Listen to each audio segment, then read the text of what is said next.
Hello student, आज हम CG board के लिए स्पेशल क्लास स्टार्ट करने जा रहे हैं। इसमें हम 10th क्लास से मैथ्स सब्जेक्ट का ब्लूप्रिंट डिस्कस करने जा रहे हैं। इस सब्जेक्ट से 75 नंबर का पेपर होता है, जिसमें आपको पासिंग नंबर कैसे लाना है इसकी ट्रिक्स बताऊंगी। तो आप मेरे चैनल को लाइक करें और आगे बने रहने के लिए सब्सक्राइब करें। तो अब हम ब्लूप्रिंट डिस्कस करने जा रहे हैं। ये रहा आपका 10th का ब्लूप्रिंट। मैं ब्लूप्रिंट में उन्हीं यूनिट्स को ली हूँ जिससे आपको पासिंग नंबर आ जाए और आपको पढ़ने में ये यूनिट्स आसान लगे। तो फर्स्ट यूनिट है बीजगणित। तो आपके चैप्टर में भी आपका फर्स्ट यूनिट बीजगणित है, क्योंकि इस यूनिट को आप कई बार पढ़ते हो। पहला तो आप जब त्रैमासिक एग्जाम दिलाते हो तो भी पढ़ते हो, अर्धवार्षिक एग्जाम दिलाते हो तो भी पढ़ते हो। तो उस टाइम आप पूरा यूनिट्स का सारे चैप्टर्स पढ़ते हो, बट आपको सारे चैप्टर्स नहीं पढ़ने हैं। कुछ चैप्टर्स हैं जो पढ़ने हैं, जिसमें से 5 अध्याय हैं, उसमें आपको 3 ही अध्याय पढ़ना पड़ेगा। तो पहला तो आपको बहुपद पढ़ना पड़ेगा, ये आपका फर्स्ट चैप्टर ही है। दूसरा 2 चर का रैखिक समीकरण पढ़ना पड़ेगा, 1 चर का द्विघात समीकरण पढ़ना पड़ेगा। और इस यूनिट से टोटल 20 नंबर का क्वेश्चन पूछा जाता है।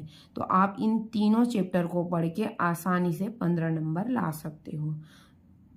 अब 15 नंबर में कैसे कैसे क्वेश्चन पूछे जाते हैं, तो 1 नंबर के 4 क्वेश्चन पूछे जाएगा।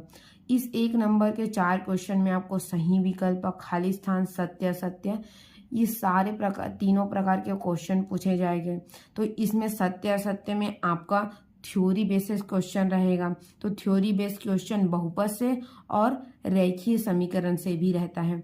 तो रेखीय समीकरण से आपका थ्योरी रहेगा, तो सत्य असत्य में आपको ये थ्योरी सही है कि गलत ये पूछा जाएगा। खाली स्थान में आपको ये बताना रहेगा कि इक्वेशन दिया रहेगा तो x का वैल्यू निकाल सकते हो, या तो द्वितीय अद्वितीय वाला क्वेश्चन पूछा जाएगा। सही विकल्प में आपको इक्वेशन में x के मान से रिलेटेड क्वेश्चन पूछा जाता है। तो ये रहा आपका 1 नंबर का क्वेश्चन। अब आता है 2 नंबर का क्वेश्चन। तो 2 नंबर का क्वेश्चन आपका द्विघात समीकरण से पूछा जाता है कि कितने घात हैं, वो भी आपको पूछा जाएगा। कैसे निकालते हैं और कितने घात हैं ये पूछा जाता है। समीकरण दिया रहेगा, उसमें की का मान निकालना है, उस रिलेटेड क्वेश्चन पूछा जाएगा। तो ये आपका 2 नंबर का एक क्वेश्चन इससे 1 चर द्विघात समीकरण से आ जाएगा। 3 नंबर का एक क्वेश्चन आएगा आपका 2 चर का रेखीय समीकरण। तो इसमें आपको अद्वितीय वाला अद्वितीय है, तो क्यों अद्वितीय है इसका निकालना पड़ेगा। तो इस बेसिस पे आपका 3 नंबर का एक क्वेश्चन आसानी से बन जाएगा। अब लॉन्ग क्वेश्चन में आपका 6 नंबर का एक क्वेश्चन पूछा जाता है। ये 6 नंबर का एक क्वेश्चन इन दोनों से मिक्स आता है। आपको ऑप्शन भी रहेगा, इसमें 2 ऑप्शन रहेंगे। तो 2 क्वेश्चन इस पार्ट से सेकेंड चैप्टर से या थर्ड चैप्टर से आ जाएगा। और ये क्वेश्चन लॉन्ग है, इसीलिए ये 2-3 साल से बार बार रिपीट क्वेश्चन पूछे जाते हैं। तो ये आपको मैं 2-3 क्वेश्चन आपको बता दूंगी, बस आप उन्हीं को कर लोगे तो भी आपका 6 नंबर आसानी से बन जाएगा। क्योंकि ये क्वेश्चन आपका कुछ सही विकल्प को या खाली स्थान को बनाने में भी आसान होगा। तो आप एक क्वेश्चन 6 नंबर का आसानी से कर लोगे। तो टोटल आपका 15 नंबर का क्वेश्चन इस यूनिट से बन जाएगा। अगर आपका 15 भी नहीं बन रहा है तो कुछ नंबर कम हो सकते हैं, एग्जैक्टली 15 नंबर ना है ये कोई जरूरी नहीं है। हम इसको लेके चल रहे हैं कि आप अगर इतना 3 चैप्टर पढ़ रहे हो तो उसमें 15 नंबर आ ही जाएंगे। अब बारी आती है आपकी यूनिट सेकेंड की। ये यूनिट 3rd है आपके चैप्टर में। आप सेकेंड यूनिट छोड़ सकते हो क्योंकि वो थोड़ा लेंदी है। अब हम लेते हैं वाणिज्य गणित। वाणिज्य गणित से 7 नंबर का क्वेश्चन पूछा जाएगा। ये 7 नंबर का क्वेश्चन आपको एक लॉन्ग क्वेश्चन और 2 शॉर्ट क्वेश्चन में आसानी से बन जाएगा, क्योंकि ये फॉर्मूला बेसिस पे रहता है। तो लॉन्ग क्वेश्चन में आपका 5 नंबर का एक क्वेश्चन पूछा जाएगा। ये भी रहेगा क्या, चक्रवृद्धि ब्याज से लॉन्ग क्वेश्चन रहेगा। आपको 2-3 साल का ब्याज दिया रहेगा, या आपका मूलधन दिया रहेगा और ब्याज से बढ़ता जाएगा, ऐसा टाइप का क्वेश्चन इसमें पूछा जाएगा। थोड़ा लॉन्ग क्वेश्चन रहेगा, लेकिन ये क्वेश्चन रिपीट होते हैं। और मैं बता दूंगी आपको क्वेश्चन कि उसको आसान और सरल बनाने का ट्रिक क्या है, कैसे करें कि आपका आंसर आ जाए। हाँ, और एक बात और, अगर आपको ये क्वेश्चन बन नहीं पा रहा है, कोई प्रॉब्लम आ रही है इमरजेंसी में, तो आप ब्लैंक छोड़ के ना आए, उसमें फॉर्मूला लिखें। आपको अगर नहीं पता, वो क्वेश्चन बनाना ना आए, तो जितना भी इस चैप्टर का फॉर्मूला याद है सारे फॉर्मूले लिख सकते हो। उसमें आपको ये होगा, अगर एक भी नंबर नहीं बनाओगे तो 0 नंबर मिलेगा। उससे बेटर आपको फॉर्मूला लिखो, 2 फॉर्मूला लिखो, 2 नंबर आपको आसानी से मिल जाएगा। अब इसी के बेसिस पे आपका खाली स्थान और सही विकल्प का क्वेश्चन पूछा जाएगा। सही विकल्प में आपको परसेंटेज निकालना होगा, खाली स्थान में आपको फॉर्मूला पूछा जाएगा। तो आप इन क्वेश्चन को आसानी से कर सकते हो और इससे आसानी से 7 नंबर लाया जा सकता है। तो टोटल आपका फर्स्ट यूनिट से 15 नंबर और इस यूनिट से, सेकंड यूनिट से, वाणिज्य से 7 नंबर आसानी से मिल जाएगा। अब हम देखते हैं थर्ड यूनिट। तो थर्ड यूनिट हम ज्यामिति ले रहे हैं। ये आपका बुक में यूनिट 5 है। इस ज्यामिति यूनिट से 3 अध्याय हैं। तो 3 अध्याय में पूरा 3 अध्याय पढ़ने की जरूरत नहीं है।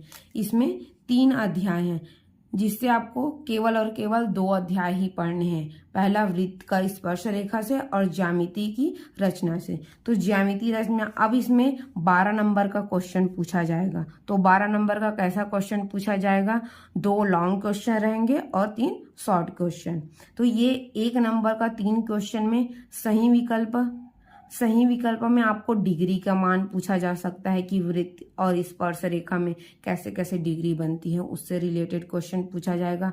खाली स्थान भी इनके थ्योरी बेसिस पे आएगा। क्या दिया रहेगा, अगर आपको मान वृत्त में इनर जो त्रिभुज बन रहा है उसका मान दिया रहेगा, तो आपको आउटर त्रिभुज का मान बताना पड़ेगा। और सत्य असत्य थ्योरी बेस रहेगा। आपकी ज्यामिति रचना से रिलेटेड थ्योरी बेसिस क्वेश्चन रहेंगे।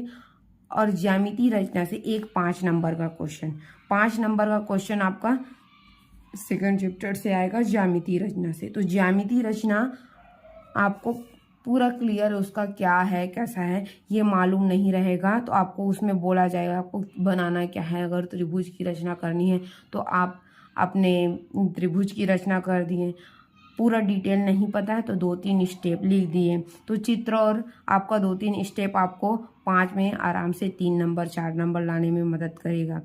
और 4 नंबर का एक क्वेश्चन वृत्त की स्पर्श रेखा से आ जाएगा। तो वृत्त की स्पर्श रेखा से जो क्वेश्चन आएगा उसमें आपको सर्कल है, सर्कल के अंदर त्रिभुज बन रहा है, उसकी डिग्री कैसे ज्ञात करें।